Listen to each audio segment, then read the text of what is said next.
La vie, c'est aujourd'hui, pas hier, pas demain. En 2026, arrête de procrastiner. Voilà le thème sur lequel j'aimerais m'entretenir avec vous ce matin. Et c'est tout un programme, pas seulement pour aujourd'hui, mais pour l'année qui vient. Arrête de procrastiner. Je ne sais pas si vous avez le même sentiment que moi, mais plus les années passent, et plus j'ai l'impression que le temps passe vite. C'est quelque chose qui, à un moment donné, m'a effrayé dans mon existence. Je vois les années défiler. Nous sommes déjà en 2026, les amis. Pincez-vous et dites-vous, je suis en 2026. Et nous sommes déjà le 11 janvier 2026, ce qui veut dire que depuis la nuit du réveillon du Nouvel An, eh bien, il y a déjà 11 journées qui se sont écoulées. C'est impressionnant. Les jours qui passent, les saisons qui défilent, le temps qui ne s'arrête pas et qui file à une vitesse impressionnante. Et je viens devant vous ce matin avec une question. Combien de temps reste-t-il dans le sablier de ta vie? Tu ne le sais pas, ça. Regardez le beau sablier. Combien de temps reste-t-il dans le sablier de ta vie? Vous savez, notre vie, vous savez où elle se déploie? Notre vie se déploie constamment à l'intersection des deux cônes. C'est-à-dire là.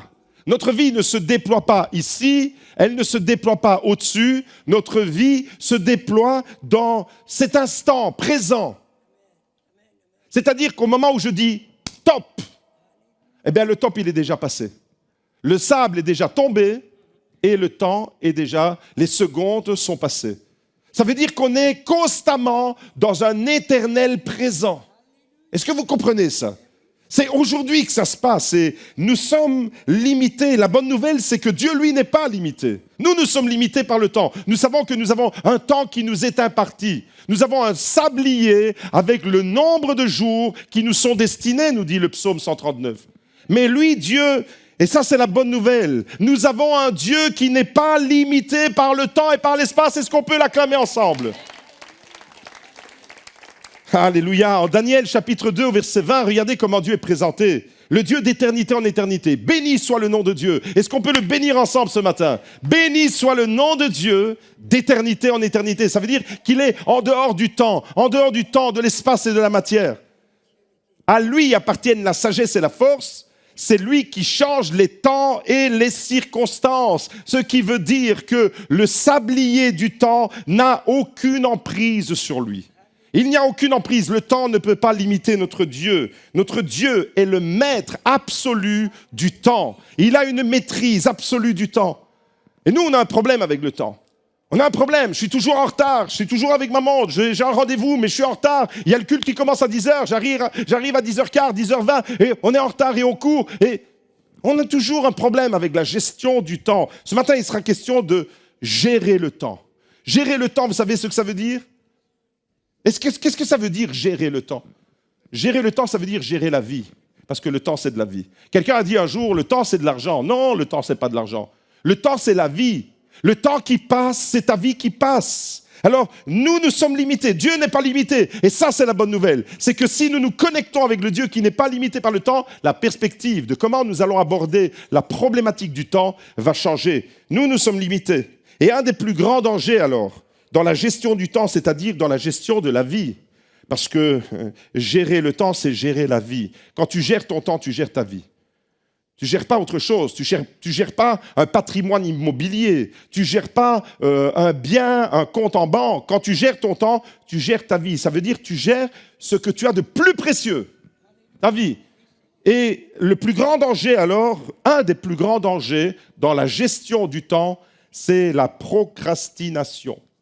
Qu'est-ce que ça veut dire? La procrastination. C'est quoi la procrastination? Ça, c'est un des plus grands dangers que nous avons dans la gestion du temps. La procrastination, c'est l'action de reporter volontairement une tâche, une décision ou une obligation à plus tard, malgré le fait de savoir que ce report peut avoir des conséquences négatives. Alors, il y a la procrastination en général. On peut procrastiner, ça veut dire renvoyer toujours au lendemain. C'est ça, procrastiner. Ça veut dire, tu as une tâche à faire aujourd'hui, mais tu te dis, je ne le fais pas aujourd'hui, je le ferai demain. Pourquoi je ferai aujourd'hui ce que je peux faire demain? Et on procrastine, on renvoie toujours au lendemain et au lendemain.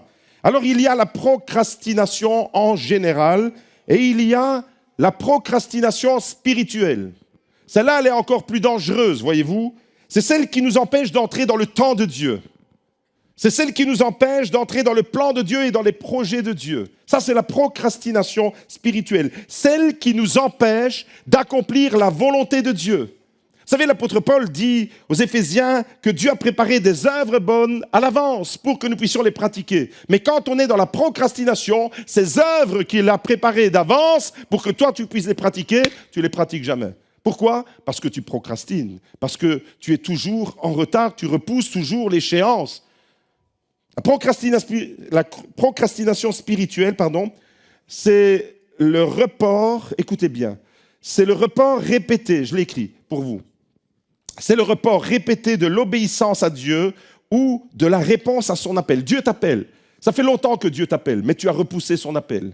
Dieu t'appelle chaque semaine, tu viens dans ce lieu, Dieu t'appelle, mais qu'est-ce que tu fais de son appel? Tu écoutes, tu te dis, waouh, quelle belle prédication le pasteur ce matin. Mais qu'est-ce que tu fais du message?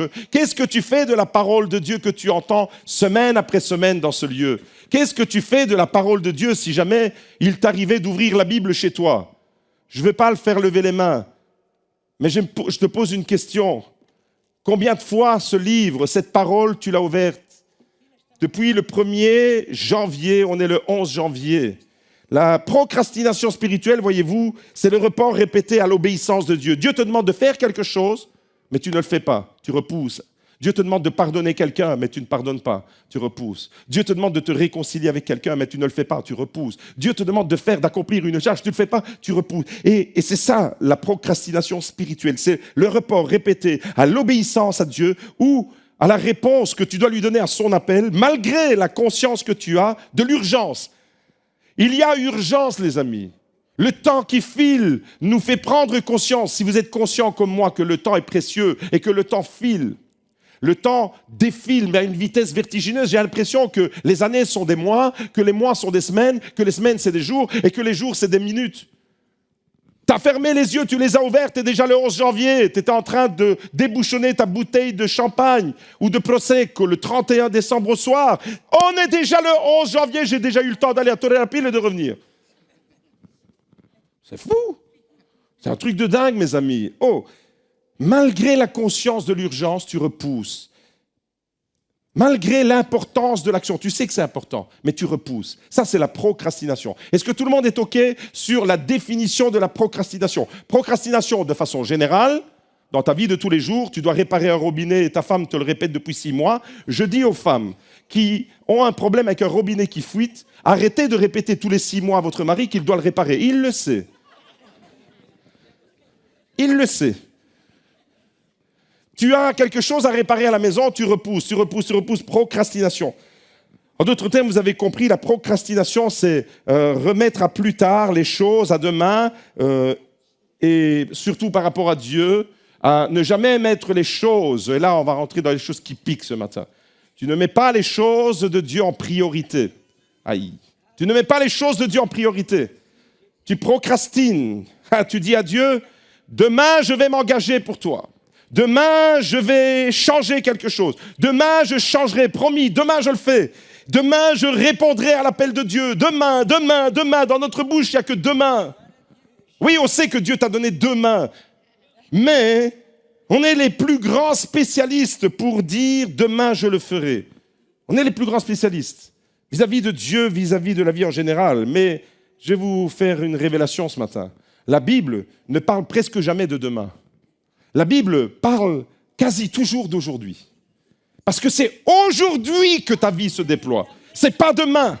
Pourquoi? Parce que la vie, c'est aujourd'hui. C'est pas hier. Hier est passé, il n'existe plus. C'est pas demain, c'est pas plus tard, c'est pas quand tout ira mieux. Vous savez, il y a des gens qui attendent de s'engager pour Dieu plus tard. Pasteur, plus tard, parce que pour le moment, j'ai tellement à faire, j'ai tellement de préoccupations, j'ai ma maison, j'ai mes travaux, j'ai le travail, et en plus, tu sais quoi? J'ai repris un autre travail pour avoir un peu plus de moyens, et tu as toujours moins de temps à consacrer, tu as peut-être un peu plus d'argent, mais tu as plus de grattacapi, tu as beaucoup plus de préoccupations, mais tu as moins de temps pour Dieu. Et demain, je le ferai. Mon frère, ma sœur, j'aimerais te dire que la vie, c'est aujourd'hui.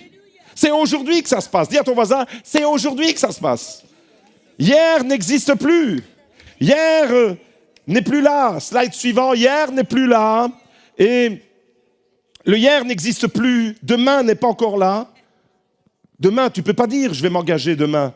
Parce que demain n'est pas là et tu ne sais pas si tu arriveras demain. Demain n'est pas encore là et il risque, je ne vous le souhaite pas, mais il risque de ne jamais arriver demain. Je pense avec beaucoup de tristesse à toutes ces familles qui pleurent, tous ces jeunes qui ont été pris en piège dans une discothèque en Suisse, dans les flammes. Les parents ont embrassé leur enfant le 31 décembre en leur disant on se voit, avec un petit jeu de mots, l'année prochaine, on se voit dans quelques heures, amuse-toi bien. Et demain n'est jamais arrivé pour ces jeunes. Quelle tristesse. Piégés dans les flammes.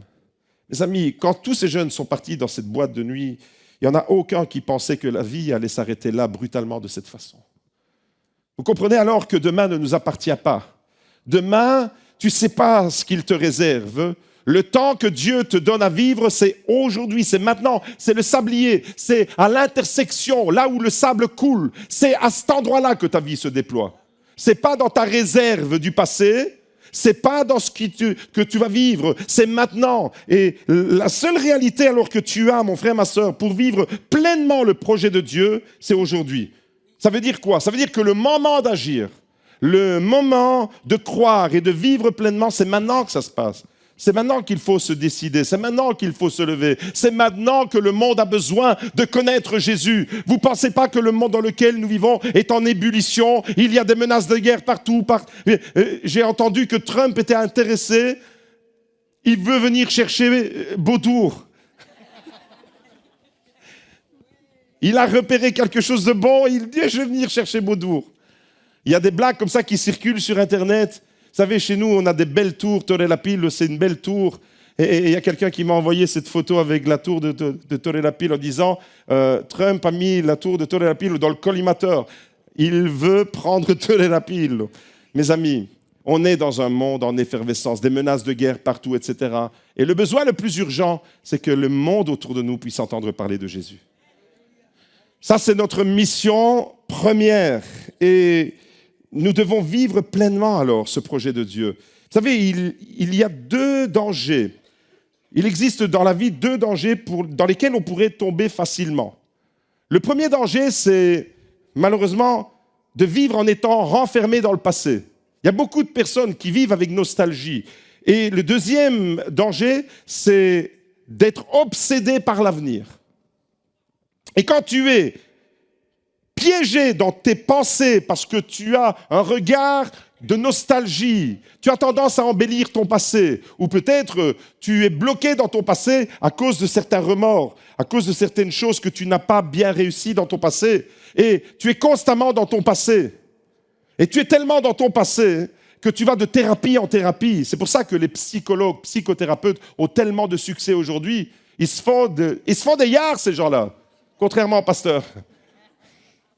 Pasteurs, ils suivent les gens gratuitement. Et les psychothérapeutes, ils se font payer. Je ne sais pas combien c'est à la consultation. Mais pourquoi il y a tellement de gens qui vont voir ces gens-là et qui font un travail remarquable, ceci dit? Pourquoi? Parce que les gens sont bloqués dans leur passé. Ils vivent dans leur passé. Ça, c'est un écueil. Ça, c'est un problème, un piège de gestion du temps. Tu es resté bloqué sur un épisode de ta vie qui a eu lieu peut-être il y a 15 ans, il y a 10 ans, il y a 5 ans, il y a 20 ans peut-être, et tu es resté bloqué dans ton passé. Peut-être que dans ton passé, tu as fait des mauvais choix, et alors tu vis aujourd'hui encore avec des remords, et tu n'arrives pas à décoller, tu n'arrives pas à prendre ton envol, tu n'arrives pas à vivre ton aujourd'hui à cause de ton hier. Tu me suis? Idem avec le futur, avec l'avenir, avec demain. À force de rêver d'un avenir meilleur, vous savez, il faut avoir des projets d'avenir. Je suis le premier à vous inciter à avoir des projets de vision, d'envergure, de ne pas vous limiter. Il y a un frère qui m'a écrit, et j'ai bien aimé son expression, il m'a qualifié en étant « je suis dans le let's go attitude ». Let's go attitude, ça veut dire on y va, on fonce, et une attitude de fonceur. Et je suis le premier à développer cette nécessité de vivre avec une vision.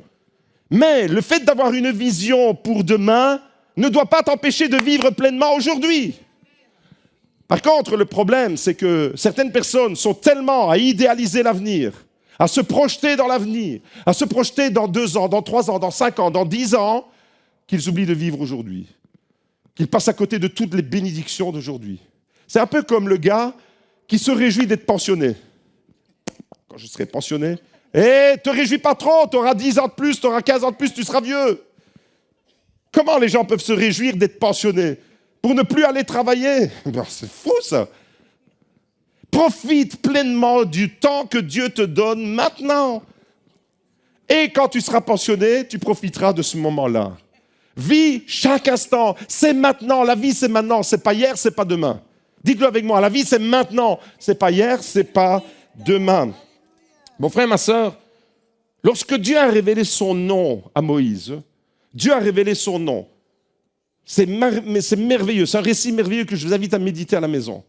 Dans le livre de l'Exode, au chapitre 3, Dieu dit à Moïse, Dieu se présente à Moïse, et quand il se révèle, il dit « Je suis celui qui suis ». On lit ça dans Exode 3, 14. Le contexte, c'est le contexte de la délivrance, de la libération de l'esclavage des Hébreux qui était tenu par Pharaon en Égypte depuis plus de 400 ans. Et là, Dieu a choisi un homme, un libérateur, un leader, Moïse. Vous connaissez tous cette histoire. Mais avant de le mandater, il va révéler son nom. Écoutez comment il se révèle. Dieu dit à Moïse, « Je suis celui qui suis. Je suis celui qui suis. » Et il ajouta, « C'est ainsi que tu répondras aux Israélites, celui qui s'appelle « Je suis » m'a envoyé vers vous. » Comment s'appelle notre Dieu? C'est écrit, « Je suis ». Je suis, ça veut dire quoi? Ça veut dire que notre Dieu est le grand « Je suis ». Je suis avec toi, je serai toujours avec toi. Ça veut dire que c'est un éternel présent. Et mon premier point ce matin, pour vivre pleinement le temps, ça veut dire le temps qu'il y a dans ton sablier, pour le vivre pleinement, soyez connectés avec le grand je suis. Ça, c'est la première clé pour une vie réussie, une vie de qualité. Si tu veux pleinement profiter du temps, de comprendre les temps et les circonstances, pour comprendre la saison dans laquelle tu es, eh bien, tu dois te connecter avec le grand « Je suis ». Quand Dieu dit « Je suis », ça veut dire qu'il dit « Je suis et je serai toujours là ». Et ce qu'il y a d'extraordinaire dans cette déclaration, c'est que quand Dieu te révèle son nom, ça veut dire que quand tu comprends la révélation du nom de Dieu, quand tu comprends le sens profond qu'il y a dans le nom de Dieu, ce matin, je t'invite à entrer dans 2026 en étant connecté avec l'ADN de Dieu. Je suis, quand Dieu révèle son nom, eh bien, ça veut dire qu'il te connecte, si tu reçois la révélation du nom de Dieu, il te connecte avec l'éternel présent. Dieu est éternellement présent. Dieu n'a pas de hier, n'a pas d'aujourd'hui, n'a pas de demain. Dieu est présent constamment, il est un présent continuel. Ça veut dire que notre Dieu est toujours là. Ça veut dire que notre Dieu, il ne sera jamais limité par l'épreuve que tu traverses. Il ne sera jamais limité par l'actualité. Dieu sera toujours avec toi. Dieu sera toujours dans l'actualité. Dieu n'est jamais dépassé par les événements. Il est constamment là. Il est je suis. Il est je suis celui qui te guérit. Il est celui qui te dit je suis celui qui te console. Je suis celui qui te relève. Je suis celui qui te fortifie. Je suis celui qui te sauve. Je suis celui qui te délivre. Je continuerai tant que vous ne dites pas amen. Je suis. Il amène son présent dans ta vie. Il amène son présent à lui dans ton vécu d'aujourd'hui. Connecte-toi avec Dieu. Première chose, n'entre pas dans 2026 sans être connecté avec Dieu. Ça, c'est la première clé. Une connexion avec l'éternel je suis, avec le grand je suis. Vous savez, dans la Bible, il y a des gens qui sont des exemples et il y a des contre-exemples. Des exemples, vous en connaissez tous. Il suffit de lire Hébreux 11 et on a la galerie des héros de la foi qui nous sont donnés en exemple. Abraham, le père de la foi, Moïse, un homme extraordinaire. Et puis, il y a des contre-exemples. Et il y a même dans la Bible un homme qui est fou. Ouais, c'est des contre-exemples. C'est Pharaon. Alors, Pharaon, il est connu pour quoi? Pharaon, il est connu pour être celui qui a fait un bras de fer avec Moïse. Pharaon, il est connu pour être celui qui a résisté au projet de Dieu. Dieu voulait libérer son peuple, Pharaon s'est opposé. Et il y a un bras de fer qui s'est opéré entre Pharaon et Moïse, entre Pharaon qui représentait une divinité égyptienne et Moïse qui était le serviteur du grand je suis. Vous me suivez? Et dans ce bras de fer-là, alors il est connu surtout pour ça, pour être un peu l'antithèse, il est à l'opposé. Mais ce que vous ignorez peut-être ce matin, c'est que Dieu avait proposé à Pharaon de le libérer de quelque chose. Est-ce que vous savez que Dieu a proposé à Pharaon une délivrance? Dieu a proposé à Pharaon la possibilité d'être libéré d'une délivrance immédiate. Et la folie de Pharaon, vous savez c'est quoi? C'est que Pharaon a choisi de dire demain, pas aujourd'hui. Demain. Au fait, quand tu dis demain à Dieu, tu es fou comme Pharaon. Dis à ton voisin, sois pas fou. Ne dis pas demain. Alors, on lit ça ensemble. C'est lors de la deuxième plaie en Égypte. Pour libérer son peuple, Dieu a envoyé des plaies, des fléaux en Égypte. Vous les connaissez tous, ces récits, les 10 plaies d'Égypte. Et lors de la deuxième plaie, est-ce que vous vous rappelez de la deuxième plaie, c'est quoi? La deuxième plaie, c'est une invasion de grenouilles. Vous savez, chaque plaie en Égypte, elle avait un lien avec une divinité égyptienne. Et c'est un peu comme une humiliation que Dieu, le grand je suis, infligeait aux Égyptiens et à leurs faux dieux. Le Nil était divinisé, le Nil s'est changé en sang. La grenouille, il y avait un dieu, il s'appelait Eket. Et c'était un dieu avec une tête de grenouille. Et il était divinisé. Et Dieu a humilié. Au fait, la grenouille qui devait porter bonheur aux Égyptiens, elle est devenue une infection. Et le pays a été infesté de grenouilles, et ainsi de suite. Il y a eu toutes sortes de fléaux, et chaque fléau renvoyait à une divinité. C'était une humiliation que le grand je suis infligeait aux faux dieux égyptiens. Et lors de la deuxième plaie, c'est-à-dire de l'invasion des grenouilles, ce que vous ne savez peut-être pas, c'est que dans sa bonté infinie, Dieu a proposé une délivrance à Pharaon. Il aurait pu changer Pharaon. Il aurait pu sortir de sa folie, mais il a choisi de dire demain. Alors, on découvre ça dans Exode 8 au verset 6. Regardez ce qu'il est écrit. Pour quand? C'est Moïse qui dit à Pharaon et qui lui pose une question. Donc, le pays est infesté de grenouilles. Et Moïse va maintenant devant Pharaon et lui pose cette question. Je parie que vous ne l'aviez jamais capté, cette question. Pour quand veux-tu que j'intercède auprès de l'Éternel en ta faveur, en faveur de tes serviteurs et de ton peuple, afin qu'il fasse disparaître les grenouilles de chez toi et de tes maisons? Il n'en restera que dans le Nil. Dans le Nil, c'est normal qu'il y en ait, c'est de l'eau. Écoutez la réponse de Pharaon, le fou. Pour demain. Pour demain. En fait, Dieu lui propose une délivrance aujourd'hui, et lui, il choisit de dire demain. Dieu veut te guérir aujourd'hui, et toi, tu es aussi fou que Pharaon, tu dis demain. Dieu veut te bénir aujourd'hui, et toi, tu dis non, pas aujourd'hui, demain. Dieu veut te propulser dans une destinée glorieuse aujourd'hui, et toi, tu dis non, pas aujourd'hui, demain. Eh bien, quand tu fonctionnes comme ça, et quand tu procrastines, et quand tu dis toujours demain, demain, demain, tu es aussi fou que Pharaon. N'entre pas dans une année 2026 de folie. Oui, dans une folie pour Dieu, mais pas dans la folie de Pharaon. Au fait, c'est la réponse d'un procrastinateur qui nous est donnée ici. Regardez, je l'ai mis en gras, je l'ai souligné. Il répondit, c'est Pharaon qui répond pour demain. Donc, on remet le contexte. Moïse va au-devant de Pharaon. Pharaon qui était opposé au peuple, qui opprimait le peuple et tout. Et Dieu lui propose encore et malgré tout de sortir de cette folie. Et lui dit, je vais intercéder pour toi. Je vais intercéder pour toi pour que tu sois libéré de ce fléau. Et là, ça aurait pu basculer dans le beau sens pour Pharaon. Pour quand veux-tu que j'intercède? Pour toi, mais pas seulement pour toi. Regardez, ce n'est pas pour toi seulement, en faveur de tes serviteurs et en faveur de ton peuple. Pas pour aujourd'hui, pour demain. Ça vous est déjà arrivé de dire à Dieu, demain on le fera, demain je m'engagerai, demain, demain, demain. Au fait, tu as la possibilité d'être béni aujourd'hui, mon frère, ma sœur. Aujourd'hui, 11 janvier, toi qui es là et toi qui nous suis sur les réseaux, tu as la possibilité d'être béni aujourd'hui. Ne dis pas demain, tu serais aussi fou que Pharaon. Tu as la possibilité d'être béni. Et Dieu veut te bénir maintenant. Ce n'est pas demain que ça se passe, ce n'est pas hier. Ta bénédiction d'hier, elle est passée. C'est aujourd'hui que ça se passe. Dans le psaume 95, au verset 7, la Bible dit « Aujourd'hui, si vous entendez sa voix, n'endurcissez pas votre cœur. » Aujourd'hui. C'est pas hier, c'est pas demain, c'est aujourd'hui si tu entends ta voix. Mon frère, ma soeur, j'aimerais te dire, Église GLC Beaudour, si tu entends Dieu qui te parle, on ne sait jamais qu'à travers ma bouche, Dieu puisse te parler. N'endurcis pas ton cœur. N'endurcis pas ton cœur aujourd'hui, parce que ton demain est conditionné par la réponse que tu donnes aujourd'hui. Et on retrouve cette même expression, ce même verset, tel quel, mot pour mot, dans 2 autres passages dans l'Épître aux Hébreux. comme une répétition. Dieu aime répéter les choses. Hébreux chapitre 4 au verset 7. Déjà au chapitre 3, on a cette même déclaration de Dieu. Écoutez ce qu'il est écrit ici. C'est pourquoi Dieu fixe de nouveau un jour. Quel est le jour qu'il fixe? Dites-le avec moi, lisez-le avec moi.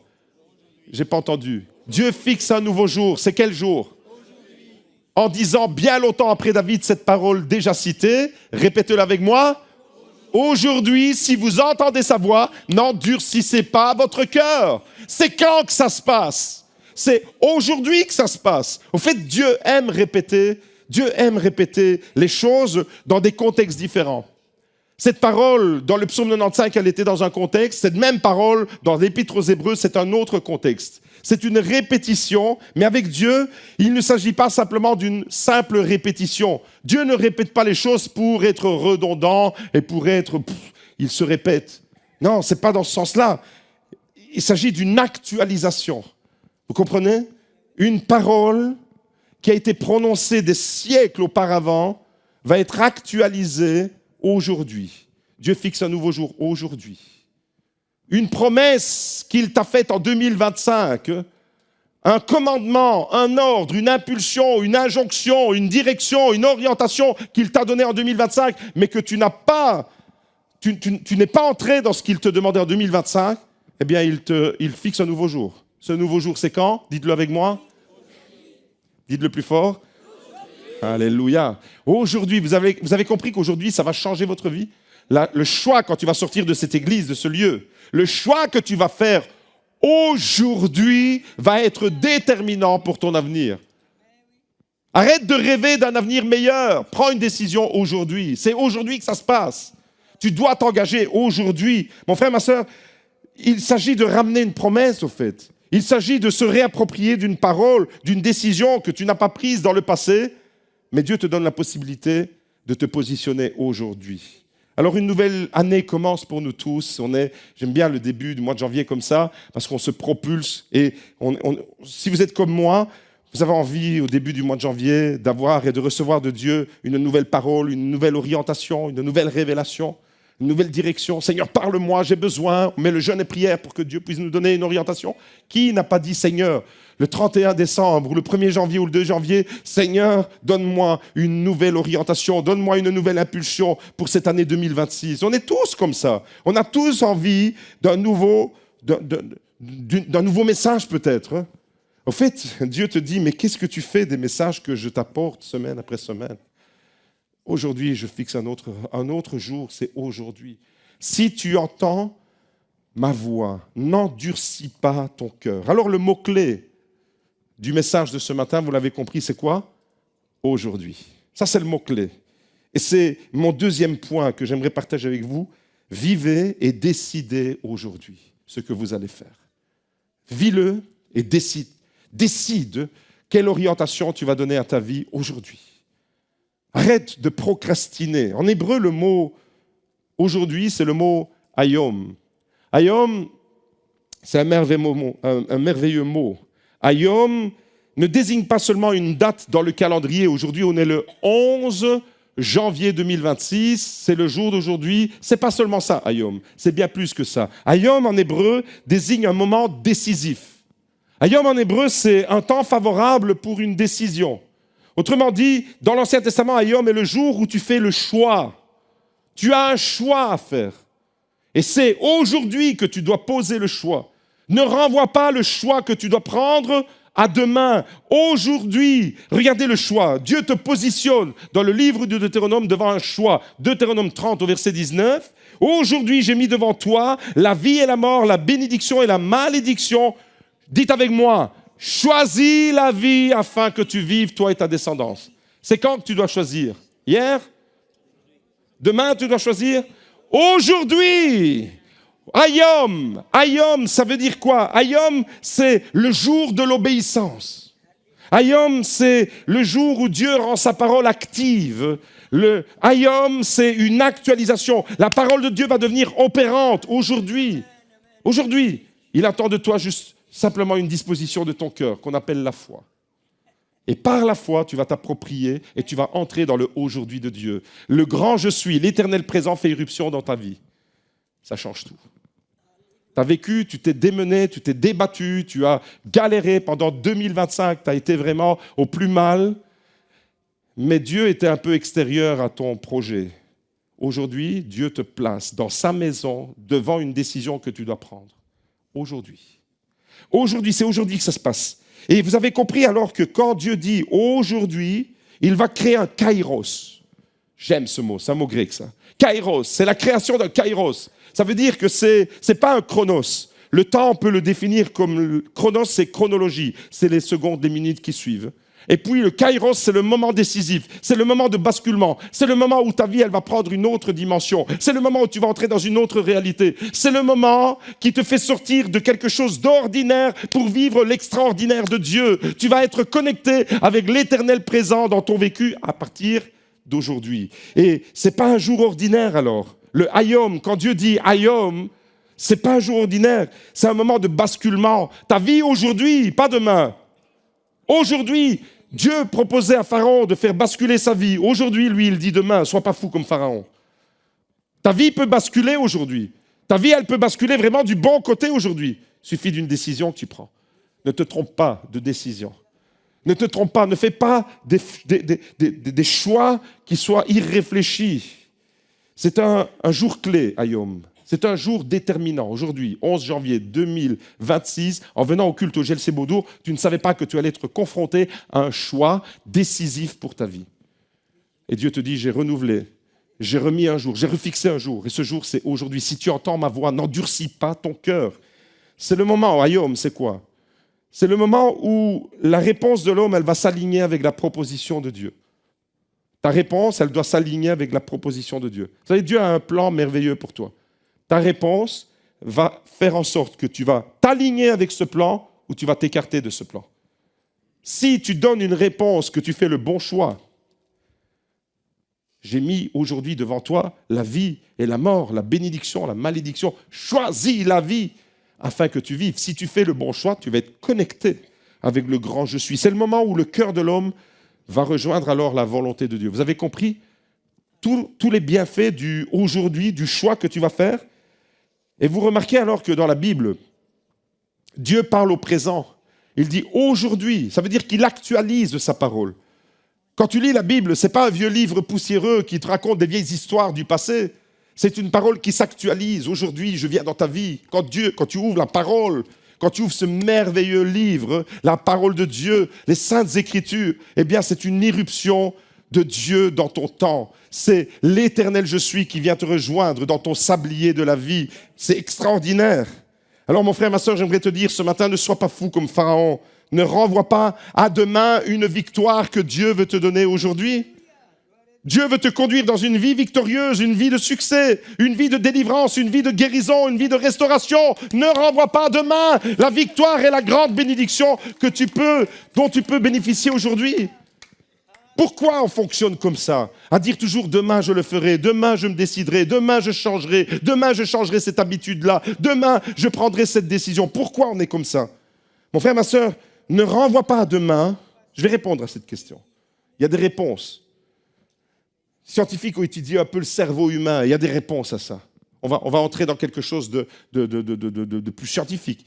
Il y a des réponses qui vous poussent à procrastiner. Pourquoi on a tendance à procrastiner? On va découvrir ça après. Mais ce matin, j'aimerais insister encore un instant sur ne renvoie pas à demain la victoire que Dieu veut t'offrir aujourd'hui. Ça veut dire qu'en sortant de ce lieu, tu peux changer d'orientation. Tu es venu peut-être dans une direction, tu voyais ta vie dans une direction. Tu es venu, tu es confronté à la parole de Dieu, tu es confronté au aujourd'hui de Dieu, ton choix va t'orienter autrement. Et je te souhaite de tout mon cœur, mon frère, ma sœur, Église GLC Beaudour, je vous souhaite à tous et à toutes, dans toutes les familles, d'entrer vraiment dans cette dimension-là, dans le aujourd'hui de Dieu. Parce qu'un appel et une invitation que Dieu te lance et que tu remets à demain, vous savez ce que ça peut devenir? Ça peut devenir un avortement spirituel, malheureusement. Quand tu repousses une décision, une obéissance à Dieu, quand tu repousses une invitation qu'il te lance, et quand tu la renvoies toujours à demain, eh bien, ça peut se transformer en avortement spirituel. Ça veut dire que Dieu avait des projets de vie, mais toi, à cause de de repousser la décision. En fait, quand tu repousses la décision à demain, c'est comme si tu disais non aujourd'hui. Tu sais ça? Est-ce que tu réalises que quand tu dis à Dieu, on verra ça demain, c'est comme si aujourd'hui tu lui avais dit non. Et en fait, tant que tu n'as pas dit oui, tu restes sur le non. Même si tu lui dis on verra ça demain. En fait, c'est ça ce qui peut faire basculer ta vie. Et malheureusement, une mauvaise décision que tu prends vis-à-vis de Dieu peut provoquer un avortement spirituel. Ça veut dire qu'au lieu de développer la vie, le fruit, une vie fructueuse, une vie pleine, vivre dans une famille où il y a l'harmonie, où il y a la paix, où il y a la joie, malheureusement, eh bien, c'est contre-productif, c'est tout à fait à l'opposé. Pourquoi? Parce que peut-être dans ton cœur, tu n'as pas vraiment choisi. Tu n'as pas fait le bon choix. Et ce matin, je te mets devant ta responsabilité, fais le bon choix. Ne te trompe pas de décision. Avec Dieu, mon frère, ma sœur, j'aimerais te dire que ça fonctionne toujours comme ça. On ne se consacre jamais hier. Hier, il est passé. On ne s'engage jamais demain. Demain n'est pas encore là. On prend une décision aujourd'hui. Tu dois pardonner quelqu'un? Fais-le aujourd'hui. Tu veux t'engager pour Dieu? Engage-toi aujourd'hui. Tu veux revenir à Dieu? Reviens aujourd'hui. Tu veux grandir dans la foi? Grandis aujourd'hui. Mon frère, ma sœur, est-ce que tu me comprends? Tu veux une nouvelle vie? Tu es venu peut-être dans cette église ce matin avec un désir profond. Je veux une nouvelle vie. Commence-la aujourd'hui. Ne renvoie pas à demain. Tu veux une vie de qualité. Aime aujourd'hui. Parce qu'une vie de qualité sans amour n'existe pas. Ton plus grand besoin, c'est d'être aimé, d'être respecté et d'aimer les autres. Dieu nous a créés comme ça. Avec un besoin, j'ai besoin d'être aimé, mais j'ai besoin d'aimer les autres. Et quand on est en équilibre, c'est pour ça que c'est merveilleux. Quand la Bible, elle dit « tu aimeras ton prochain comme toi-même », il y a le toi-même aussi. Tu dois t'aimer toi-même pour que tu puisses aimer les autres. Un parfait équilibre. Alors si tu veux une vie de qualité, eh bien commence à aimer aujourd'hui.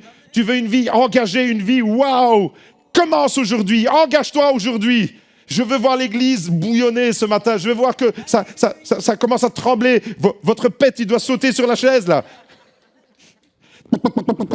Comme une bouilloire. Normalement, la parole de Dieu, elle doit vous propulser aujourd'hui. Comme ça. Normalement, je dois voir tout trembler. Comme avec Canal+ avant. Les images brouillées. Parce que vous êtes... Mon frère, ma sœur, c'est aujourd'hui que ça se passe. Alléluia. La vie chrétienne ne se vit jamais, ni dans le futur, ni dans le passé.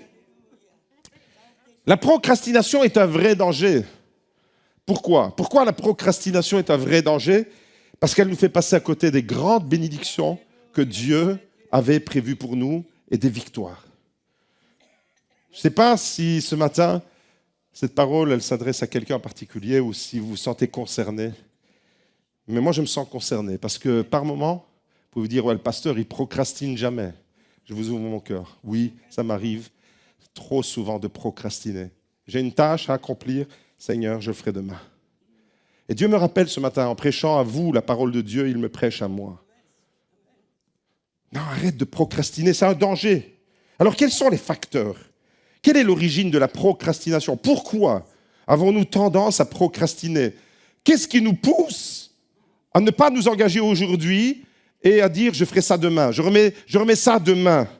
La procrastination ne se vit jamais comme ça. Ce n'est pas à cause d'une seule cause. Malheureusement, elle est souvent le résultat de plusieurs facteurs qui s'enchaînent. On pourrait dire celui qui procrastine, c'est un fainéant et s'arrêter là. Non, ce n'est pas ça.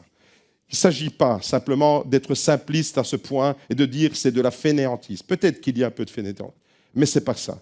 Psychologiquement, il y a des réponses à donner. Pourquoi on procrastine? Je vous donne ici des clés de lecture de votre mécanisme psychologique pour que vous puissiez dire « Oh là, il est temps que je me ressaisisse ». On va voir quelques raisons. Tout d'abord, la peur. La peur, elle est un facteur qui nous pousse à procrastiner. Ça, c'est commun à tous les êtres humains. La peur, on trouve ça déjà dans le jardin d'Éden. Le premier sentiment que l'homme a eu quand il a péché, c'est la peur. Il a eu peur et il s'est caché. La peur de l'échec peut-être. Tu dois prendre une décision, mais tu as peur d'échouer. Alors tu procrastines parce que tu ne veux pas être confronté à ta peur. Ou la réussite, le jugement de ne pas être à la hauteur. Tu as une tâche à accomplir, mais tu ne te sens pas à la hauteur. Alors, pour éviter cette peur, cette angoisse, tu procrastines. C'est une façon de te protéger psychologiquement, mais qui te fait passer à côté du plan de Dieu. La peur, c'est un premier facteur. Deuxième facteur, le manque de clarté ou d'objectif. C'est-à-dire que si tu manques de clarté dans ton objectif, eh bien, quand la tâche, elle n'est pas claire, quand tu ne sais pas vraiment ce que tu dois faire, je t'invite à définir clairement tes objectifs 2026. Parce que si tu restes dans le flou va te pousser à procrastiner. Mais si tu as des objectifs clairs, écris sur un bout de papier, colle ça sur ton frigo, objectif 2026. Ça doit être constamment devant tes yeux, ça doit être clair. Ça ne doit pas être un vœu pieux, ça ne doit pas être quelque chose de j'espère que 2026, ce sera comme ça. Eh ben, tu pourras espérer longtemps. Peut-être que tu seras en 2029 et que ce sera toujours comme ça. Tu auras procrastiné jusqu'en 2029. Non, ton objectif doit être clair. Et quand un objectif il est clairement énoncé, quand il y a la clarté de l'objectif, eh bien alors tu peux atteindre ton but. Mais un objectif qui n'est pas clair dans sa formulation va provoquer ton cerveau préfère l'éviter parce que ce n'est pas clair. C'est ton cerveau qui te commande. Voilà pourquoi tu procrastines. Parce que ce n'est pas clair dans ta tête. Voilà pourquoi tu tergiverses, voilà pourquoi tu tournes en rond, voilà pourquoi tu ne sais pas te décider, voilà pourquoi tantôt tu dis une chose et puis tu fais autre chose. Parce que ce n'est pas clair là-dedans. Mais quand ça devient clair là-dedans et que ça devient clair là-dedans et que les deux sont alignés, tu arrêtes de procrastiner.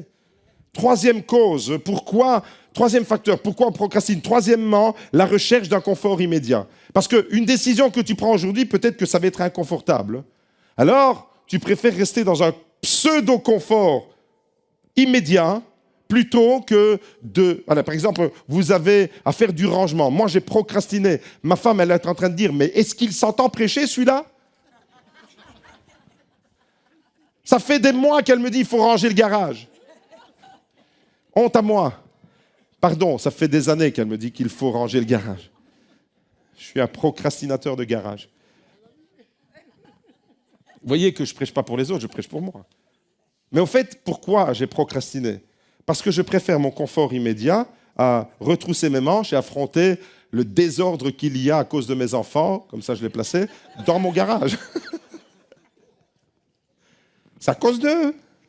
C'est pas moi qui ai mis le désordre. Il y en a une qui vient avec un cheval, il y en a un autre qui déménage.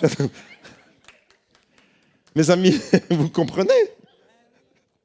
Alors, quand on veut garder un confort, c'est plus confortable, par exemple, toi qui es fan de la PlayStation, c'est plus confortable d'être devant ta PlayStation plutôt que de dire, allez, hop, je retrousse mes manches, je vais dans le garage, je vous assure, moi, la PlayStation, je n'ai pas ça. Et je me mets à l'ouvrage. Vous comprenez alors que la procrastination, elle est provoquée par le fait qu'on recherche toujours, instinctivement, un confort immédiat. Et le fait de passer à l'action, eh bien, elle te détache de ton confort immédiat. Ça, c'est une troisième cause. Quatrièmement, le côté perfectionniste que nous avons en nous.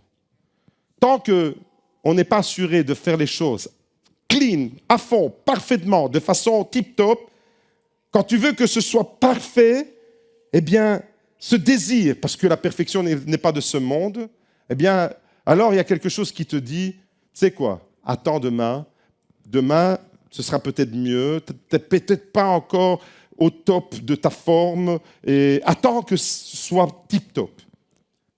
La perfection. Eh bien, le perfectionnisme, vouloir que tout soit parfait, va te bloquer dans ton action d'aujourd'hui.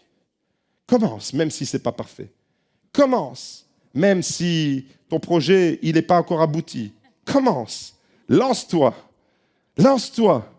Let's go attitude. Mon frère, ma sœur, Dieu te parle ce matin. Cinquième cause, cinquième facteur qui provoque la procrastination, la fatigue mentale ou émotionnelle. On est fatigué.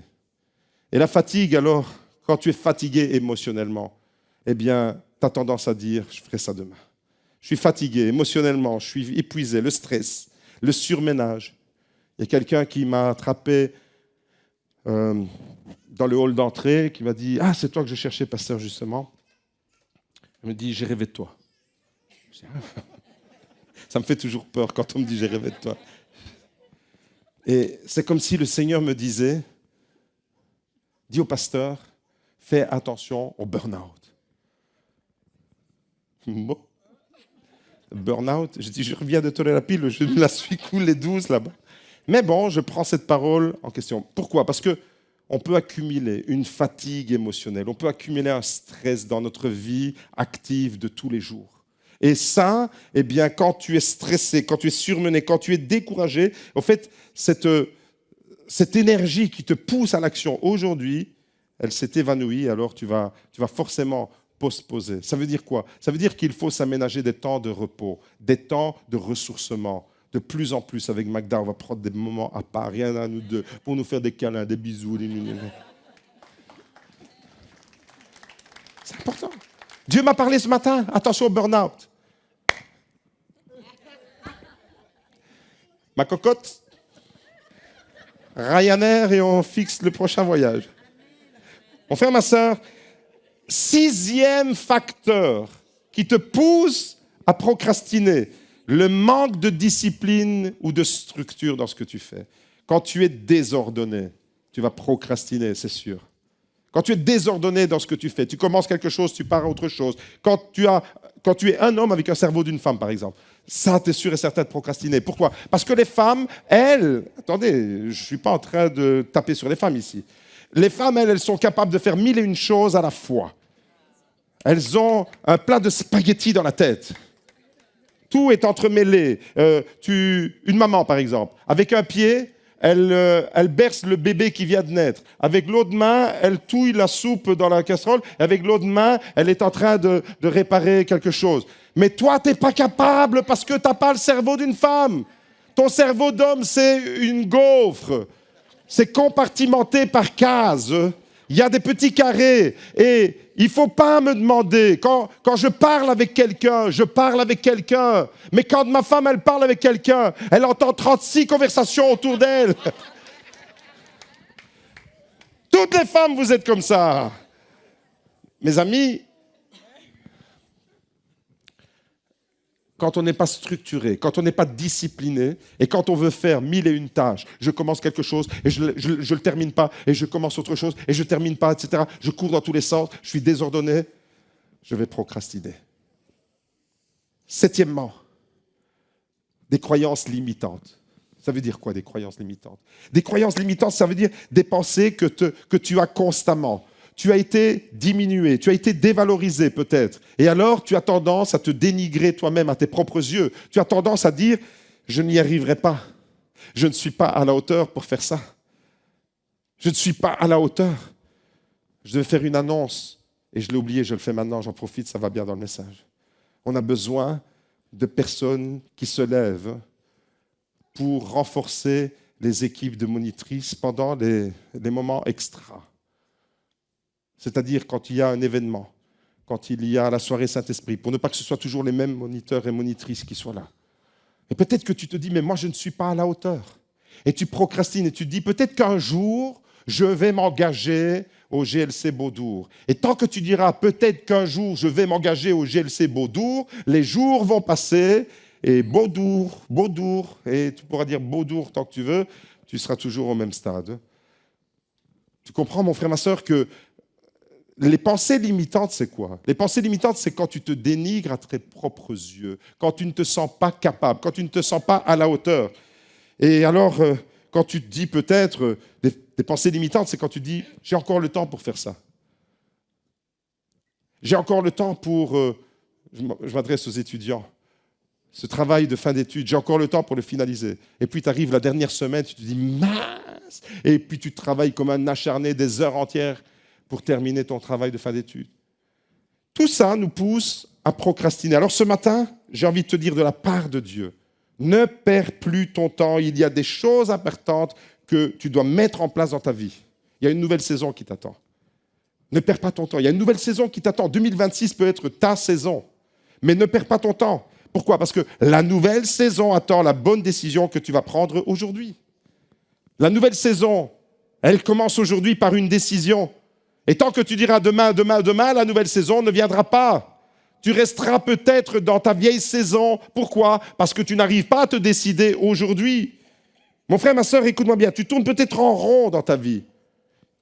Le reste de ta vie commence aujourd'hui. Ton avenir commence aujourd'hui. C'est toujours aujourd'hui. Vous pouvez tourner toutes les questions dans tous les sens, c'est toujours aujourd'hui.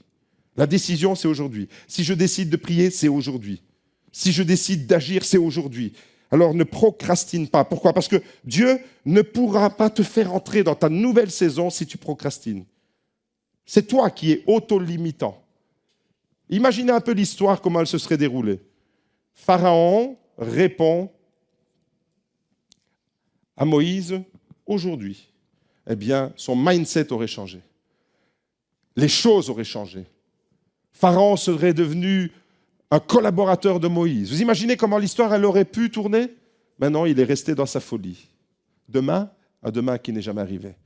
Après les grenouilles, il y a eu d'autres fléaux. Il y en a eu 10 au total. Alors que peut-être c'était la dernière. Vous comprenez ? Est-ce que vous me suivez ? Peut-être que la deuxième, là, quand Moïse a dit « Quand veux-tu que j'intercède pour toi ?» Si Pharaon avait saisi l'opportunité aujourd'hui, peut-être que c'était la deuxième et la dernière. Mais non, il est resté dans sa folie. Et il n'est pas entré dans sa nouvelle saison. Sa saison, elle a été engloutie dans la mer Rouge. Tu comprends, mon frère, ma sœur ? Eh bien, toi aussi, si tu ne te décides pas aujourd'hui, il est fort probable que tu n'entreras pas dans la nouvelle saison. C'est très à la mode de dire « j'entre dans une nouvelle saison, je veux une nouvelle saison, il y a une nouvelle saison pour moi ». Mais si tu ne te décides pas aujourd'hui pour Dieu, il n'y aura rien. Mais quelle nouvelle saison ? Tu n'auras rien, tu auras toujours la même saison, la pluie battante. Mon frère, ma sœur, j'aimerais te dire ce matin, pour aller chercher ta bénédiction de demain, il faut que tu te positionnes aujourd'hui. Alors, à quoi ressemble un gars ou une fille qui procrastine ou plutôt, quel est le profil du procrastinateur, celui qui procrastine? En fait, qu'est-ce qu'il vit dans ses journées? En fait, c'est un gars qui tourne en rond. Le profil du procrastinateur, il tourne en rond. Il retarde l'accomplissement de la parole de Dieu, du plan de Dieu. Il vit dans un univers fermé, sans horizon. C'est ça, la vie d'un procrastinateur. Il vit dans un univers sans horizon, fermé, bloqué, tourné en rond. Et vous devez comprendre alors ce matin qu'il est question d'endurcissement. Pourquoi ? Parce que si vous entendez la voix de votre Dieu, n'endurcissez pas son cœur. Et l'endurcissement alors, eh bien, c'est un frein. Quand tu endurcis ton cœur, Pharaon, qu'est-ce qu'il a fait ? Il a endurci son cœur. Et quand tu endurcis ton cœur, eh bien, à un moment donné, vous trouvez dans la parole de Dieu que l'Éternel lui-même a endurci le cœur. Pourquoi ? Parce que Pharaon, le premier, a endurci son cœur. Et à un moment donné, Pharaon, il a atteint un stade de non-retour. Pourquoi ? Parce que c'est une succession. C'était peut-être pas la volonté première de Dieu, mais c'était une succession d'endurcissements qui a mené Dieu à endurcir son cœur. Ton endurcissement aujourd'hui, j'aimerais te dire ce matin, tu te dis, oui, mais je suis loin de Pharaon, moi je ne ressens pas Pharaon, je suis un bon chrétien, je viens tous les dimanches au GLC Baudou, et je ne suis pas Pharaon. Mais en fait, tu fonctionnes peut-être comme Pharaon, c'est ça que tu ne sais pas. C'est que lui, il était dans l'endurcissement. Mais tant que tu procrastines et que tu dis demain je m'engage, demain je ferai ci, demain je fais ça pour mon Dieu, tu es dans la logique de Pharaon. Tu es donc menacé devant le danger de l'endurcissement. Et l'endurcissement, c'est quoi ? C'est un frein. L'endurcissement, c'est un blocage. C'est ce qui te fait tourner en rond dans ta vie. Tu as eu le sentiment de tourner en rond ? Tu as eu le sentiment de patauger? Tu as eu le sentiment comme une voiture qui est ensablée? Peut-être que c'est l'endurcissement de ton cœur qui a provoqué ça. Tu rêves de vivre 2026 comme une année de feu. Combien de personnes rêvent d'une année 2026 extraordinaire? Pas comme les autres. Levez la main. Une année 2026, je vais aller chercher des victoires. Je vais faire la différence. Une année 2026. Moi, je suis avec vous et je mets mes deux mains et mes deux pieds, si vous voulez. Je veux une année 2026 qui fait la différence. Mais tu sais ce qu'il te reste à faire si tu veux une année 2026 qui fait la différence? Aujourd'hui, si tu entends sa voix, n'endurcis pas ton cœur. Aujourd'hui, si tu entends sa voix, ne dis pas demain. Mon frère, ma soeur, dans la Bible, il y a un livre qui est merveilleux, c'est le livre de l'aujourd'hui. Est-ce que vous le connaissez, le livre de l'aujourd'hui? Le livre de l'actualisation. Dans la Bible, il y a un livre, on va jouer aux devinettes. Ça se trouve dans la première partie de la Bible, dans l'Ancien Testament. C'est le livre de l'actualisation. C'est le livre dans lequel le mot « aujourd'hui » revient plus de 60 fois. Aujourd'hui. Aujourd'hui. Alors, je vais vous le livrer. C'est le livre du Deutéronome. Le livre du Deutéronome, c'est une répétition de la Torah. Deutéronomos veut dire une deuxième loi. Dieu l'avait déjà donné dans le livre de l'Exode, la Torah, la loi de Moïse. Les 10 commandements, c'est dans Exode 20. Et dans Deutéronome, on est à la fin du parcours dans le désert. On a suivi la nuée et la colonne de feu. Très beau message d'Emmanuel Gobert la semaine dernière. Et le parcours va s'achever dans le désert. On va bientôt entrer dans la terre promise. Deutéronome, avant d'entrer dans la terre promise, Dieu aime répéter les choses. Rappelez, tout à l'heure, je l'ai dit, mais pas pour le simple plaisir de répéter, pour actualiser. Ce qu'il avait donné comme loi à Israël dans le désert, maintenant il le répète pour un peuple qui va entrer en terre promise. Et le Deutéronome, alors c'est le livre dans lequel, eh bien, il y a une préparation pour la nouvelle saison. Il y a une préparation pour entrer dans la terre promise. Et c'est un peu comme si 2026 pour nous, aujourd'hui, c'était la préparation pour une année, pour les 12 mois qui sont devant nous, pour aller chercher et pour aller vivre quelque chose de puissant et de fort, faire la différence. Alors, dans le Deutéronome, le mot aujourd'hui revient plus de 60 fois. Et on l'a déjà lu tout à l'heure. Deutéronome 30, verset 19 nous dit « Aujourd'hui, j'ai mis devant toi » Répétez-le avec moi encore, ce verset. « Aujourd'hui, j'ai mis devant toi la vie et la mort, la bénédiction et la malédiction. » Choisis la vie. Aujourd'hui, c'est une répétition sans cesse. Et Dieu te pousse alors ce matin.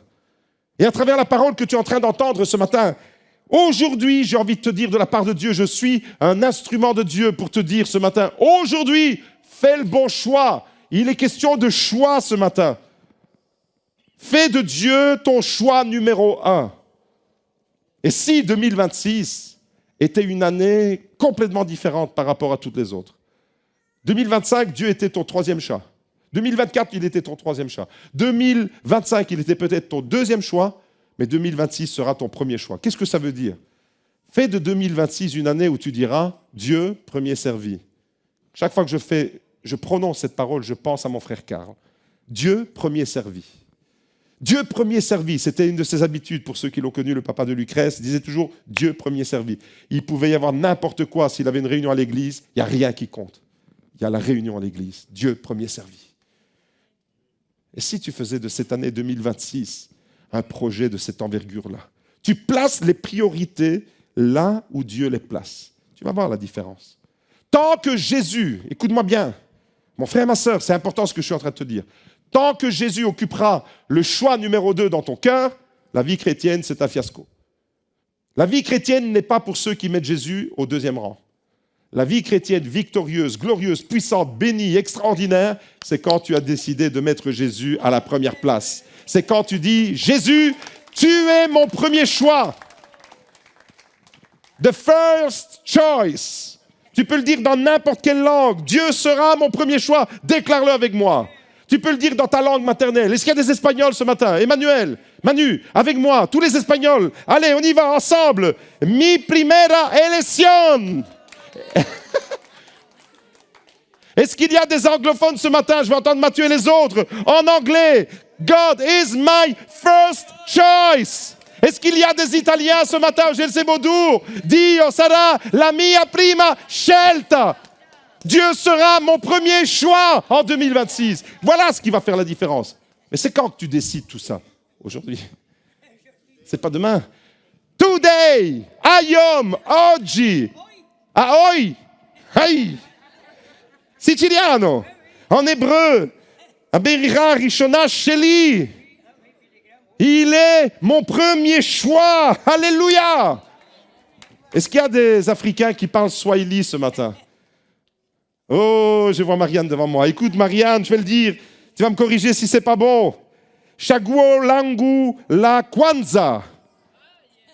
Oh yes, alléluia. Dieu, mon premier choix. Vous ne sentez pas que le siège il devient brûlant? Vous devriez sauter là. J'invite l'équipe de louange à me rejoindre parce qu'il faut que ça saute aujourd'hui. La vie chrétienne, mon frère, ma soeur, ça marche si tu fais de Jésus ton premier choix. Jamais si Jésus occupe la 2e place. Quels sont les avantages à mettre le aujourd'hui en action? Quels sont les avantages d'entrer dans le aujourd'hui, faire entrer le grand je suis dans ton aujourd'hui? Vous me suivez? Aujourd'hui, le grand je suis, il entre dans ta vie. Aujourd'hui, ça change les paramètres de ta vie. Alors, quels sont les avantages Les avantages, slide suivant s'il vous plaît. Tu t'alignes avec la volonté de Dieu. Quand tu entres aujourd'hui dans ce que Dieu veut pour toi, tu vas aligner ta vie avec la volonté de Dieu. C'est merveilleux. Il n'y a pas de plus belle vie quand ta vie elle est alignée avec la volonté de Dieu. Dieu t'a créé de toute éternité. Il avait un plan pour toi. Tant que tu n'as pas rencontré le grand je suis, tant que tu ne fais pas entrer dans le grand je suis dans ta vie de tous les jours, tu es décalé par rapport à la volonté de Dieu. Mais aujourd'hui, ça va changer. Je déclare dans ta vie, aujourd'hui, ça va changer. Dis à ton voisin, aujourd'hui, ça va changer. Aujourd'hui, ça va changer. Tu t'alignes avec la volonté de Dieu. Deuxième grand avantage, c'est que tu actives la faveur de Dieu sur ta vie. Par ton obéissance, tu actives la faveur de Dieu. Pourquoi? Parce que Dieu est glorifié dans ton obéissance immédiate. Et alors, la faveur de Dieu, elle est activée. L'obéissance immédiate ouvre des portes. L'obéissance que tu vas aujourd'hui accepter devant Dieu va t'ouvrir des portes pour demain, après-demain et pour les semaines à venir. Troisième qualité, troisième vertu, la foi va être fortifiée immédiatement. Pourquoi? Parce que tu t'es engagé aujourd'hui. Et au fait, il y a quelque chose d'extraordinaire, c'est que la foi, mon frère, ma sœur, se développe toujours dans l'action, jamais dans l'inaction. Et tant que tu es à procrastiner, à dire demain, ta foi, elle n'évolue plus, elle est en stand-by. Est-ce que tu me suis? Ta foi, elle ne peut évoluer que dans l'action. L'action, c'est une décision, c'est un choix. Et si tu repousses à demain ton choix, ta décision, tu es dans l'inaction. Ça veut dire que ta foi, tant que tu es dans l'inaction, n'évolue plus. Ta foi, elle va grandir. Aujourd'hui, tu peux aujourd'hui recevoir un coup de boost dans ta foi. Pourquoi? C'est extraordinaire. Parce que Dieu honore toujours sa parole. Et la quatrième vertu alors, c'est quoi? C'est que tu te prépares pour la prochaine étape. Quand tu entres dans le aujourd'hui avec Dieu, tu prépares la prochaine étape. Le Deutéronome, l'actualisation, le livre de l'aujourd'hui, va préparer le peuple à entrer avec Josué dans la terre promise. Il y a des victoires à aller chercher dans la terre promise, mais c'est aujourd'hui que tu te prépares, c'est aujourd'hui que tu te décides, c'est aujourd'hui que tu vas préparer. Et au fait, quand tu te prononces, quand tu décides aujourd'hui d'entrer dans la dimension de Dieu, eh bien Dieu va se révéler davantage à toi. C'est une relation. Tu te prononces pour lui, tu te décides pour lui, Dieu se révèle à toi. C'est extraordinaire. En revanche, mes amis, attention, pour ceux qui ne veulent pas se prononcer aujourd'hui, pour ceux qui veulent procrastiner, il y a aussi des dangers à la procrastination. Rapidement, on termine avec ça. Quand tu procrastines, qu'est-ce qui se passe? Slide suivant. Quand tu procrastines, les 4 dangers. Premièrement, ton cœur s'endurcit, comme celui de Pharaon. Ton cœur s'endurcit. Et ce qui te touchait hier ne te touche plus aujourd'hui. C'est ça qui est triste dans la vie de certains chrétiens. Hier, tu étais plein de feu, plein d'entrain, plein d'énergie. Aujourd'hui, ton cœur n'est plus touché. Pourquoi? Parce que tu as procrastiné. Parce que ton cœur s'est endurci. La procrastination provoque l'endurcissement et l'endurcissement devient une perte de sensibilité spirituelle. Tu n'es plus sensible spirituellement parlant. C'est ça le danger. Et quand tu n'es plus sensible spirituellement parlant, tu ne vois plus les priorités là où Dieu les voit. Tu ne fais plus les choix que Dieu veut que tu fasses. Deuxième danger, la voix de Dieu se banalise. Tu n'entends plus la voix de Dieu. Avant, elle était claire pour toi. Avant, elle était limpide pour toi. Avant, quand tu entendais la voix de Dieu, tu la reconnaissais. Aujourd'hui, la voix de Dieu, elle se perd au milieu de tout le bruit dans lequel tu vis. Autour de toi, il y a plein de bruit. Et tu ne reconnais plus la voix de Dieu au milieu de ce bruit. Ça, c'est parce que tu as procrastiné. Ça, c'est parce que ton cœur est endurci et parce que ton cœur est devenu insensible. Si tu veux rester avec un cœur insensible, je t'invite à rester assis ce matin. Si tu veux rester avec un cœur endurci, tu peux rester à ta place. Mais ce matin, je te conseille vivement d'entrer dans le aujourd'hui. Mon frère, ma sœur, quand tu procrastines, les promesses de Dieu sont retardées. Il a tellement de belles choses pour les familles. Il a tellement de belles choses pour les couples. Il a tellement de belles choses pour les enfants. Il a tellement de belles choses pour l'Église. Mais si tu procrastines, les promesses de Dieu ne seront que retardées. Dieu est prêt pour une grande bénédiction, pour une grande délivrance, pour une grande victoire. Ne dis pas comme Pharaon demain. Procrastiner, quatrièmement, malheureusement, risque de te coûter une saison. Une saison qui peut coûter cher. Tu passes à côté d'une nouvelle saison. Pourquoi? Parce que tu as procrastiné. Le train de la bénédiction est passé. Tu as dit j'irai à la gare après. Le train il est passé et toi tu es resté à quai. Malheureusement, avant que le prochain arrive, il y a des trains qui reviennent. Mais il y a des trains qui ne passent qu'une fois. Ne procrastine pas quand c'est urgent. Ce matin, tu es devant l'appel de Dieu. Aujourd'hui, il est écrit « N'endurcissez pas votre cœur. » Aujourd'hui, n'endurcissez pas votre cœur. Aujourd'hui. Et le mot en hébreu, alors, est-ce qu'on peut se calmer un peu, mon frère? Merci. Merci. Merci, mon frère. N'endurcissez pas votre cœur. Le mot, pour parler de l'endurcissement ici en hébreu, c'est synonyme de rigidifier, résister et devenir insensible. C'est ça. Ne résistez pas. Kasha, en hébreu, c'est exactement ce qui est arrivé à Pharaon. Kasha, il s'est endurci dans son cœur. Mon frère, ma soeur, tu sais pourquoi tu peux devenir insensible?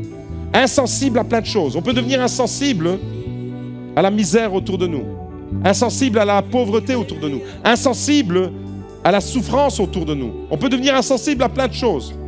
Quand tu as procrastiné, tu deviens insensible, ton cœur s'est endurci. Ça veut dire que tu n'es plus en phase avec l'Esprit de Dieu. Tu es insensible même aux conseils. Ne vous laissez pas distraire par le bruit. Écoutez la parole de Dieu. Quand tu es insensible parce que ton cœur s'est endurci, parce que tu as procrastiné, tu es même insensible face aux conseils, des précieux conseils qu'on te donne. Tu ne les entends plus. Tu n'entends plus les conseils que Dieu te donne. Tu endurcis ton cœur et tu n'en fais qu'à ta tête. Insensible à plein de choses. Malheureusement, on peut devenir insensible aux choses de Dieu. Et ça, c'est encore plus grave. Tu peux devenir insensible à Dieu lui-même. Et tu te leurres. Tu penses être dans une vie chrétienne, mais tu n'es plus dans la vie chrétienne. Parce qu'il n'y a plus de connexion. Le grand je suis, il est absent de ta vie. Mon frère, ma soeur, j'aimerais te dire, un cœur qui s'endurcit fonctionne de la même manière qu'un cœur qui s'est refroidi. Malheureusement, ça n'arrive jamais d'un seul coup. Fais attention aux petits choix, aux petites décisions que tu prends tous les jours. Et aujourd'hui, alors, tu peux prendre une décision. Mon frère, ma soeur, j'aimerais te dire la parole de Dieu. Quand tu es endurci dans ton cœur, quand tu es devenu insensible dans ton cœur, la parole de Dieu, elle ne te dérange plus. Je ne sais pas si vous avez déjà remarqué ça. La parole de Dieu qui ne dérange plus. On a envie d'écouter des belles prédications, des beaux sermons, mais on ne veut plus être dérangé par la parole de Dieu. On aime écouter des belles prédications, mais jamais des prédications qui nous remettent en question, qui nous dérangent dans notre chair. On lit la Bible, oui, on lit la Bible. Pour être informé, pas pour être transformé. Ça, c'est ce qui arrive quand notre cœur est devenu insensible, comme celui de Pharaon. L'appel qui est sur ta vie, Dieu t'appelle. L'appel n'est plus pressant, n'est plus urgent. C'est plus une priorité de répondre à l'appel de Dieu. Voilà, c'est quoi le danger de procrastiner. Mon frère, ma soeur, aujourd'hui, si tu entends la voix de Dieu, n'endurcis pas ton cœur. J'ai envie de dire à l'église, il y a urgence ce matin. Si vous êtes d'accord avec moi, vous pouvez déclarer Amen. Il y a urgence pour le servir. Il y a urgence pour se lever. Il y a urgence pour découvrir la volonté de Dieu. Il y a urgence pour entrer dans ta nouvelle destinée. Il y a urgence pour sauver des âmes.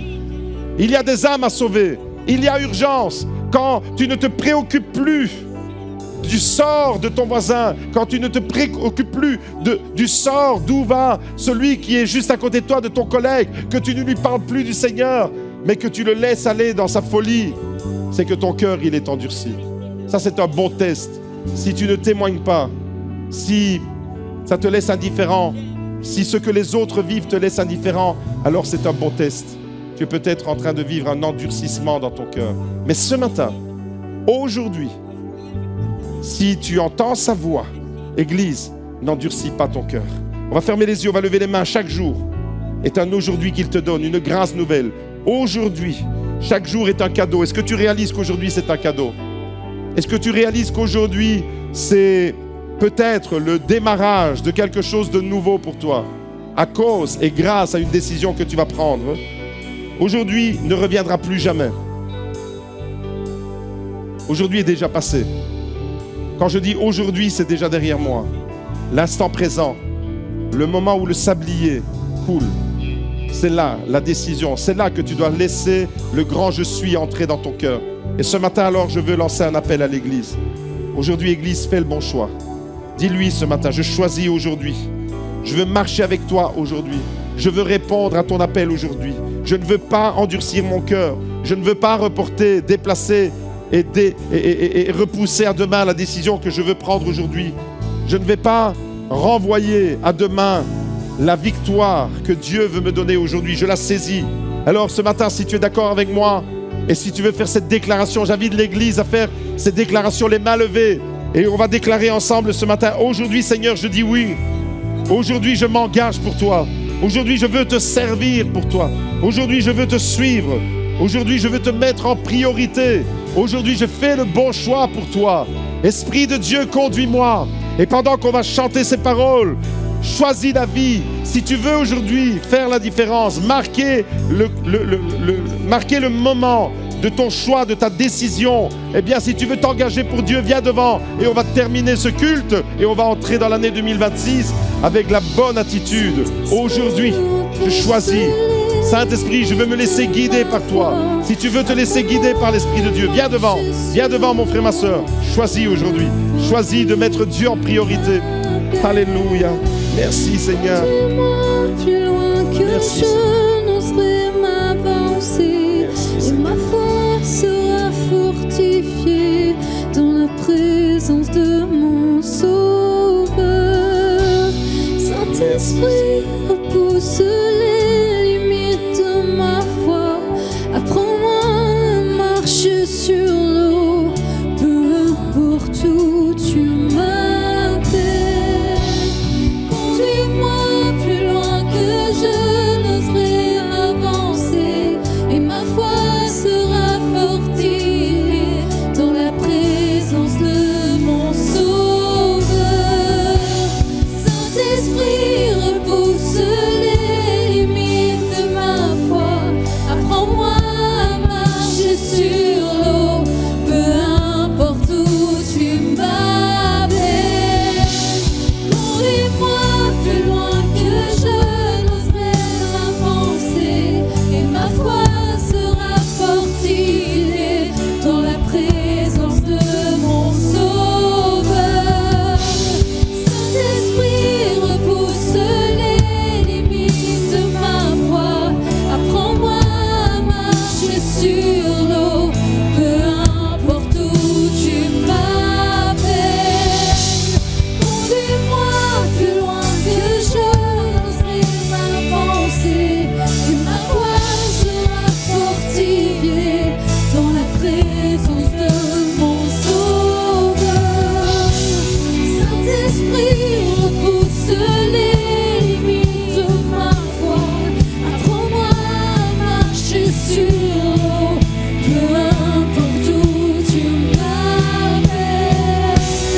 Conduis-moi plus loin que je n'oserais m'avancer, et ma foi sera fortifiée dans la présence de mon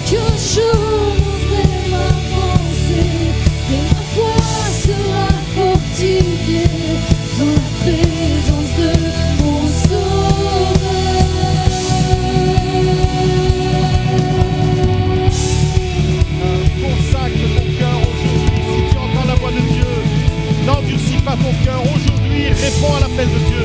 Dis-lui, grand je suis, toi l'éternel mon Dieu, l'éternel, le créateur du ciel et de la terre. Je me donne à toi aujourd'hui. Je me décide pour toi. Je veux m'engager aujourd'hui. Je veux prendre la décision. Ta parole de Dieu va venir percuter ma vie. À partir d'aujourd'hui, Saint-Esprit, c'est toi qui prends le relais. Je ne veux pas vivre pour moi, je veux vivre avec toi, je veux vivre ta gloire. Je veux vivre chaque instant, chaque moment.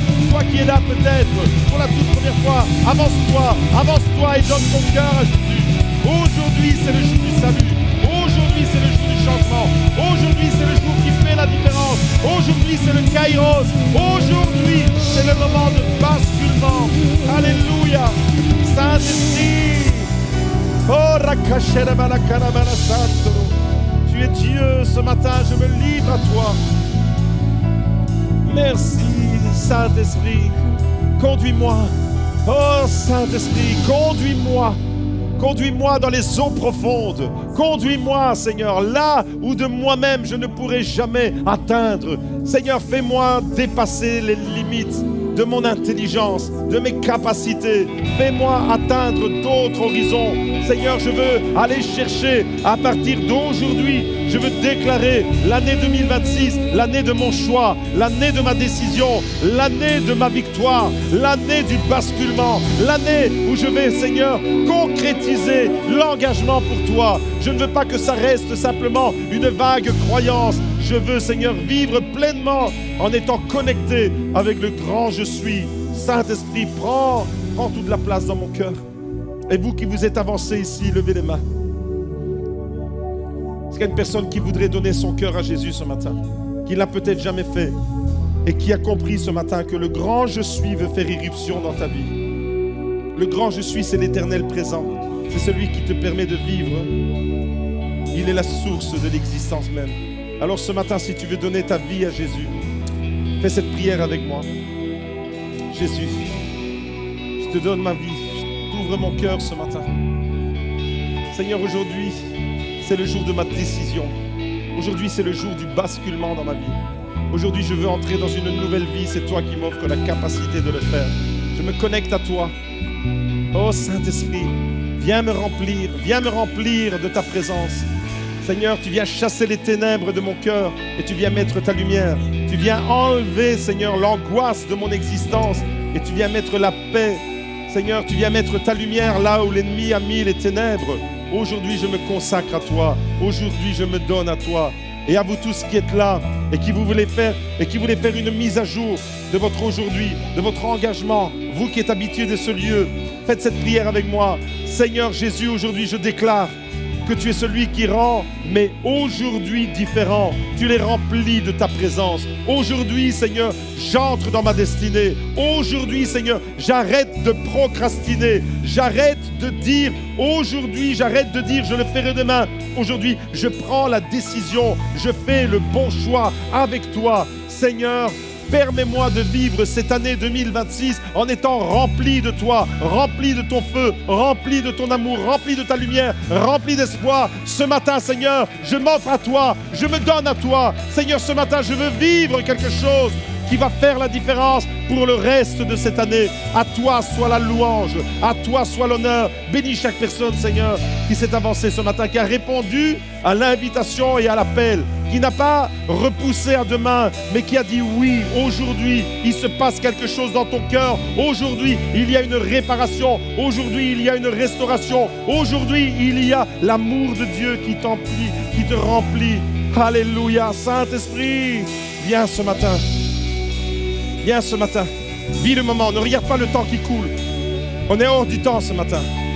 Ne regarde pas l'heure qui coule. Ne regarde pas le sable qui coule dans le sablier. Vis le moment présent, vis l'instant. Ne passe pas à côté de ce moment qui est hors du temps. Tu es connecté avec l'éternel, tu es connecté avec le ciel, tu es connecté avec le grand je suis. Demande à Dieu de te remplir. Aujourd'hui, si tu entends ma voix, n'endurcis pas ton cœur. Aujourd'hui, réponds à l'appel de Dieu. Un appel à te servir. Il y a quelqu'un qui doit répondre à un appel pour être sauvé et doit laisser entrer Jésus dans son cœur. Il y a quelqu'un qui a déjà laissé entrer Jésus dans son cœur. Mais maintenant Jésus veut réparer ton cœur, veut restaurer ton cœur. Laisse-le faire. Il y a quelqu'un qui doit répondre aujourd'hui à un appel pour mettre vraiment Dieu en priorité. Les choses de Dieu en priorité, le royaume de Dieu en priorité, le service, le ministère en priorité. Tu es là peut-être trop habitué à être assis sur une chaise dans cette église, mais il y a un service pour toi. Tant que tu dis c'est pour les autres, et un jour peut-être je le ferai, tu seras dans la procrastination, ton cœur sera endurci et tu seras insensible à l'appel de Dieu. Mais ce matin, tu peux changer. Tu peux changer les paramètres de ta vie. Tu peux dire, Saint-Esprit, j'entends ta voix. J'entends ton invitation et je veux répondre. Combien de personnes veulent répondre à l'appel de Dieu? Tous ceux qui veulent répondre à l'appel de Dieu, je vous invite à lever les mains. On va terminer ce moment. Seigneur, ce moment qui se termine et qui s'achève ici n'est rien d'autre qu'une propulsion, pas seulement vers la journée d'aujourd'hui qui se continue, mais dans les jours qui viennent. C'est la décision d'aujourd'hui qui va tout changer. C'est la décision d'aujourd'hui, le choix que je fais aujourd'hui qui va tout changer, qui va amener la lumière là où il y a des ténèbres, qui va amener la paix là où il y a la discorde. C'est cette décision-là. Seigneur, merci de me donner la force aujourd'hui de faire ce que je n'ai jamais osé faire. Merci, Saint-Esprit. À toi soit toute la louange.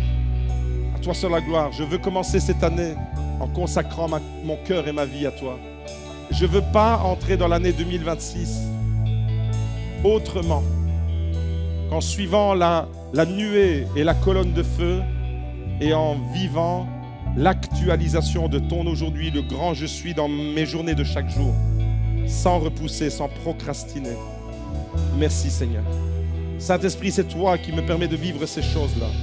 Alors reçois toute la louange, l'honneur, la gloire, ô Dieu Tout-Puissant. Merci mon Dieu de rendre toutes les choses possibles au nom de Jésus. Amen, amen, amen. Est-ce qu'on peut ensemble acclamer la parole de Dieu ce matin?